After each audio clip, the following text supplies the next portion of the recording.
Good afternoon. It's my pleasure to introduce you our latest progress in our journey to bring you family nanny robots by the year 2025. The XR Robotics series, the #1 general purpose robot, the XR1. Now, let me tell a little bit of story about CloudMinds and what we have in mind.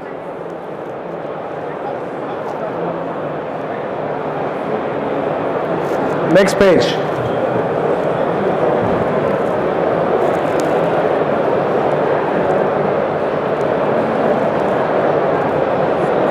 So, if you look at this picture, it's plugged. On the left-hand side, it's the human brain, right? The human body has 3 parts: the brain, the organs, and a network that we call the nervous system, right? So if you look at next page, next page. So if you look at the human system, the brain is one of the most complex machines in nature.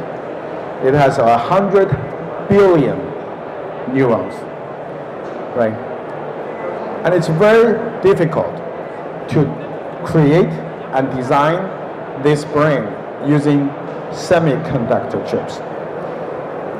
Basically, if you try to build a brain as complex as the brain, it'll be 1,000,000 times heavier, bigger, and more power consuming than the human brain.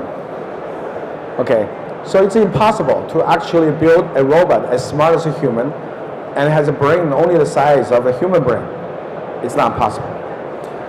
Now, if you look at from a communications point of view, the human nervous system is actually a network, but this network is not really that fast. It's more than 100 milliseconds in delay.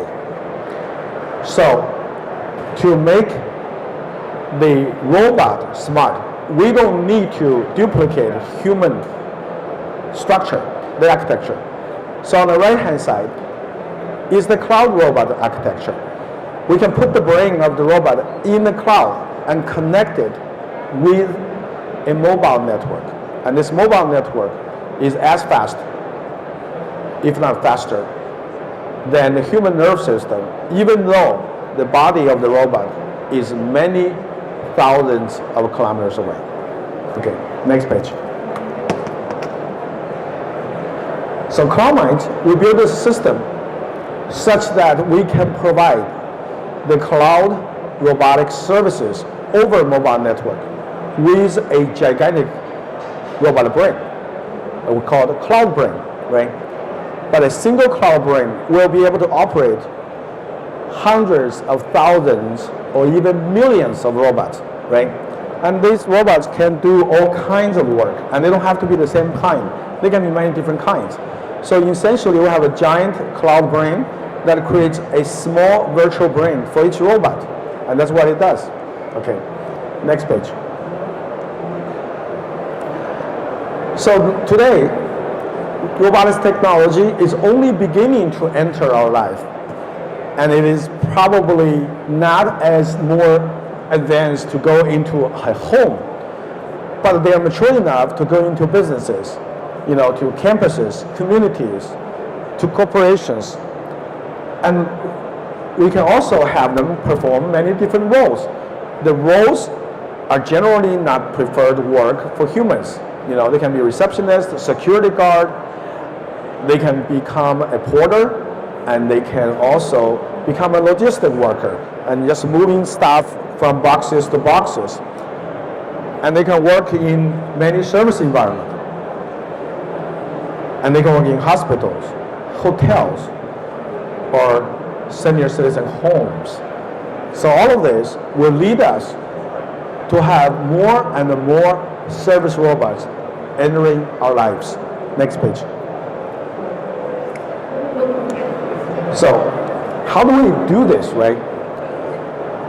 First, we need to build a new type of robotics ecosystem. So this ecosystem, to start with, is the brain ecosystem, right? So at the bottom, we have cloud computing infrastructure.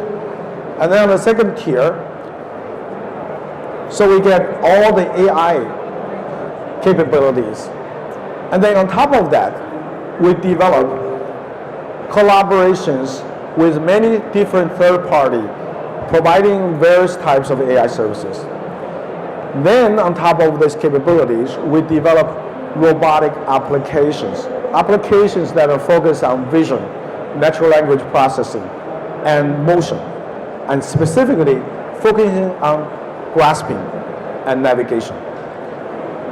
Now, having all this platform in place, we introduce a more advanced environment for developers and our users to program the robots.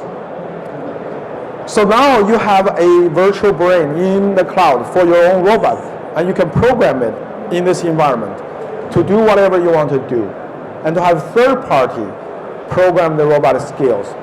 So at the end, we'll have a store for knowledge skills. Okay?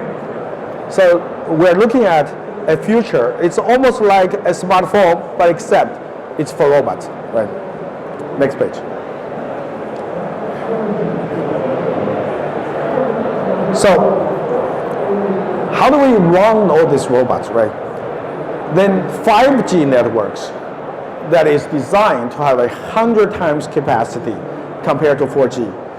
It's designed to have 100 times more connectivity than 4G. And furthermore, the 5G network is designed to be secure and low latency. And what are we going to use it for?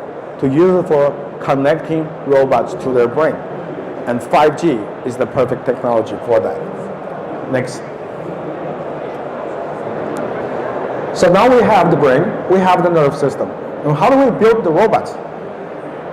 And we build the robots with a new generation of robot joints. We call it smart joints. So each robot will have minimum of 30 and potentially more joints. Okay, a referencing point. A human body is a machine with 350 joints. So our first robot, XR1, has 34 joints. Okay. Future, this is the first generation, right? It can get more complicated over time. So in 10 years, the number of joints in a robot may grow to be the same level as humans. And it is like Moore's law, right? And it can reduce in cost, increase in function. But at the end, the joints are very important. And we are introducing the joints. And all our joints are communications enabled. They will have IP addresses that you can address from the network, right? Imagine you have joints that are connected to network that you can control from an IP network. And that is the power with which we can use to build many more robots. Next. So one of the things we're doing is we standardize these joint designs so that we can build many robots without rebuilding the joints. And these standardized joints requires a tremendous integration and mass volume manufacturing, right? So in doing so, we reduce the cost of the robots, right? So our robots are introduced at a special price. As you can see, I'm going to introduce you later. Next. So with this technology in mind, now we're introducing a service robot that can truly perform duties. They can do real work with precision. They can grasp things. They can move things. They can help orderly. And that's the goal for our robotics. Next. So the XR1 comes with 34 smart compliant actuators or smart joints, 34 degree, right? Our previous generation that uses SoftBank Robotics Pepper has 26 joints. So our future robotics can leverage on this technology and build more joints and more freedoms. And it comes with precision vision, with vision that is close to human vision, so it gives you the capability to grasp and manipulate small objects, right? And thirdly, it comes with a complete cloud-based vision, cloud-based natural language understanding, and cloud-based motion control. And all of this in a single package for this robot to be highly programmable to become a useful worker. Okay. Next page. So being a useful worker, then it can be used to do many different work. And all of this work is available as we ship this product, right? For object identification, facial identification, people communication, and grasping small, well-defined, or to-be-defined, dynamically defined objects, right? And one of the capabilities it will have is dynamic learning. You know, you can learn by imitation, learn by an example, and etc. Next page. So where do we go from here? And we define a roadmap. This roadmap will provide us with platforms that the developers and programmers and knowledge skill builders to rely on to build in the future, right? So what we need? Clearly, we start with a humanoid, and then we move to a four-wheeled, general purpose, you know, with arms, so that you can use it to transport stuff, to work on stuff. And then we need to move to areas where robots will no longer be just working on flat surfaces. You know, with wheel robot, it's very efficient, but it can only work on flat surfaces. So we want to introduce legged robot. You know, four-legged robot is much stronger, and it can be used industrially in service environment to do much heavier duty work. So we think that is going to be very useful. Last but not the least is when we introduce humanoid bipedal robots. And these robots will be like human. They can go wherever we can go, and we can accompany us to go wherever we want to go. And these robots, we hope by the year 2025, will become our home nanny robot as a new member of the family. Next page. So last page.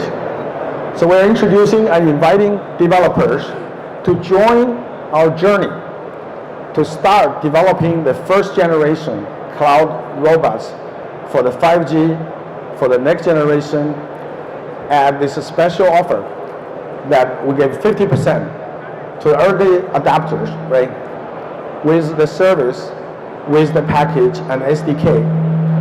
And we hope to recruit many developers for compelling robotics applications that's coming. So this, we're not talking about an AI API package, right? We're talking about an end-to-end robotic service platform with which you can use for educational purpose, or you can use for scientific research, but more importantly, right, to use it for real-life applications. And you can become a developer or an early adapter for your own business use or for your customers. And we welcome all the activities that you have in mind. Next. Oh, sorry, go back to this page. I have one more page, right?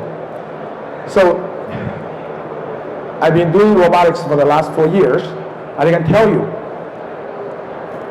a single hand in many markets costs you $50,000. So we'll give you 2 hands, you know, and the body, and the 2 arms, and the head, and the cloud brain for 2 years, for free. Thank you.